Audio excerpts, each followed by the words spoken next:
hello everyone welcome to my mini blog लो घरबाट लिएको सेलरोटी चाहिँ कस्तो मिठो हुन्छ है हस्टेल ल्याएपछि बहिनी र म ड्युटीबाट आउनु साथै फर्स्टमै सेलरोटी धन्दाको कुप्पु कुप्पु कुप्पु कुप्पु खाँदा नखाँदा त खानापिना पनि पाकेछ आम्मामा अचारको भेराइटिज हेरिहाल्नुहोस् एक दुई दिन त खाना खान पनि सानो मजा आउँदैन बेसी अचार भएर खाइपी गरेर सुत्यौँ इभिनिङमा चाहिँ हामी गोसपुकुर जाने काम छ नि त त्यहाँबाट उठेर गयौँ फर्स्टमै पार्लर गएर आइब्रोहरू गऱ्यौँ बाहिर निस्केपछि फेरि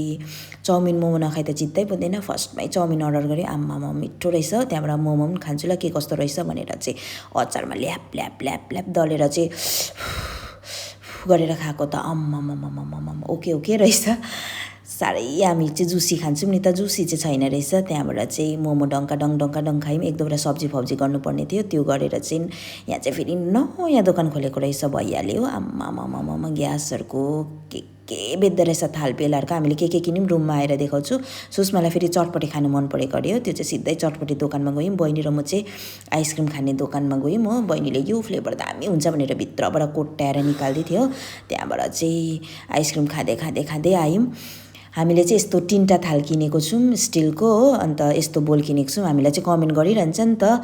प्लास्टिकको थालमा नखानु बहिनीहरू भन्छ कि अन्त हामी फेरि मान्छे खतरा भन्नुसाथ किनिदिइहालेको अघि लिएको चटपटी चाहिँ लु के कस्तो रहेछ भनेर चाखेको त आम्मामामा बोकाला जस्तो नुन हालिदिएको रहेछ मिठै थिएन so this is it for today see in next video